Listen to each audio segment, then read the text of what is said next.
सर्वप्रथम सर्वांना श्री स्वामी समर्थ. आपण पाहतो की आजकालची मुलं मुली खूप प्रेम करतात आणि ह्या प्रेमामुळे कधी कधी काय होतं तर त्यांना काहीतरी अडचणी येतात, सामाजिक किंवा मानसिक अडचणी येत असतात. कधी कधी आपण खूप विचार करतो की प्रेम केलेलं आहे तर लग्न तर होईलच, परंतु कधी कधी ह्या सगळ्या गोष्टी वेगळ्याच होतात. जे आपण मनात विचार करतो त्याच्या विरुद्ध काहीतरी गोष्टी होत असतात.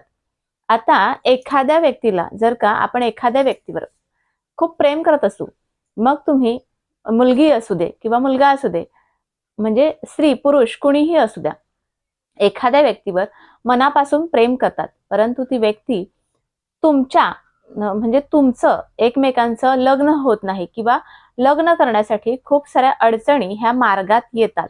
आता ह्या अडचणी दूर तर झाल्याच पाहिजे, किंवा कधी कधी काय होतं तर आपण केलेलं प्रेम आपल्यापासून खूप लांब जातं. असं का बरं होतं? किंवा एखाद्या वेळेला काय होतं तर आपण दोघे ज्या वेळेला दोन प्रेमी एकत्र असतात आणि एकमेकांशी गप्पा मारतात, तेव्हा अगदी सहज एकमेकांच्या सगळ्या गोष्टी एकमेक मान्य करतात.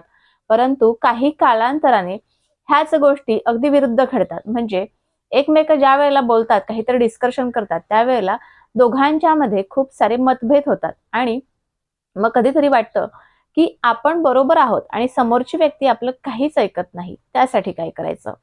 समोरच्या व्यक्तीला आपल्या जवळ ओढण्यासाठी किंवा आपल्या वशमध्ये करण्यासाठी, आता वशीकरण हा शब्द खराब नाही. एखाद्या व्यक्तीला आपल्या म्हणण्यानुसार तिने त्या आपल्या म्हणण्यानुसार प्रत्येक गोष्ट केली पाहिजे, परंतु चांगल्या गोष्टी केल्या पाहिजे, त्यासाठी हे वशीकरण असतं. ना की इतरांचं वाईट व्हायला पाहिजे, इतरांनी वाईट गोष्टी आपल्या ऐकल्या पाहिजे असं नाही. तर चांगल्या गोष्टींसाठी आपल्याला एखाद्या व्यक्तीला जर का वशमध्ये करायचं असेल तर वशीकरण हे काही मंत्र असतात किंवा काही गोष्टी असतात ज्या आपण करायच्या असतात, परंतु शुद्ध कामासाठी, चांगल्या कामासाठी, ना की खराब कामासाठी. हा हेतू तुम्हाला कळला असेल. तुम्हाला एखाद्या व्यक्तीला जर का वशमध्ये करायचं असेल, ती तुमच्या खूप आवडती आहे, अतिशय तुम्ही त्या व्यक्तीवर प्रेम करता, त्या व्यक्तीबरोबर तुमचं लग्न व्हायला पाहिजे, त्या व्यक्तीने सर्व तुमच्या मनासारखं केलं पाहिजे, त्यासाठी आजचा उपाय आहे. हा उपाय तुम्ही कुठल्याही वारी, कधीही आणि एकांतात करू शकता. बघा, हा उपाय ज्या वेळेला तुम्ही कराल त्यावेळेला एकांत हवा, ना की तुम्हाला तिकडे येऊन कोणीतरी विचारेल की हे काय चाललंय किंवा काय बोलते किंवा काय. कुठल्याच गोष्टीतनं कोणीही रोकठोक करणार नाही अशा जागेवर बसा. मग तुमचा बेडरूम असू शकतं, तुमची गच्ची असू शकतं, तुमची गॅलरी असू शकतं, काहीही जिथे तुम्हाला कोणी डिस्टर्ब करणार नाही तिथे तुम्ही शांत बसा. आणि सर्वात पहिले विचार करा की ज्या व्यक्तीसाठी तुम्ही उपाय करणार आहात ती व्यक्ती तुमच्यासाठी योग्य आहे का. अगदीच योग्य असेल तर तुम्ही हा पाऊल उचला, आणि योग्य नसेल, तुम्ही हव्यासापोटी हा उपाय करत असाल, तर मात्र तुमच्या आयुष्यात काहीतरी वेगळं आणि चुकीचं घडू शकतं. त्यामुळे हव्यासापोटी नको, तर तुम्ही त्या व्यक्तीला खरंच तुम्हाला त्या व्यक्तीची खूप गरज आहे किंवा तुम्ही त्या व्यक्तीवर खूप प्रेम करता, ते इतरांचं प्रेम नाही, फक्त तुमचंच प्रेम आहे, दुसऱ्या तिसऱ्या व्यक्तीचं प्रेम नाही, अशा व्यक्तीसाठी तुम्ही हा उपाय करू शकता. हा उपाय तुम्हाला एकांतातच करायचा आहे, कोणी रोकणार नाही टोकणार नाही अशा ठिकाणी करायचा आहे. एक मंत्र आहे, हा मंत्र म्हणायचा आहे. मंत्र 4 वेळेला म्हणायचा आहे.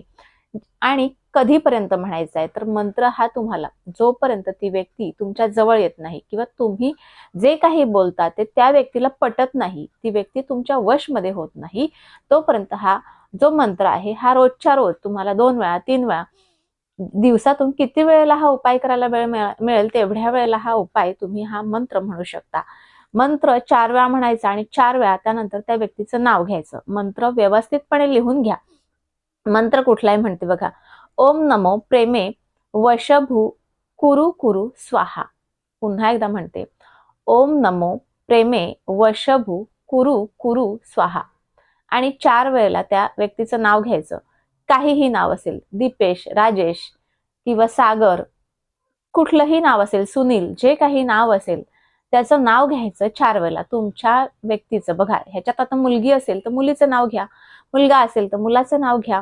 तुमची जी पण कुठली आवडती व्यक्ती आहे त्या व्यक्तीचं वशीकरण करायचंय. त्या व्यक्तीसाठी त्या व्यक्तीचं नाव 4 वेळा घ्यायचं, 4 वेळा तो मंत्र बोलायचा. पुन्हा एकदा मंत्र म्हणते, ओम नमो प्रेमे वशभू कुरु कुरु स्वाहा.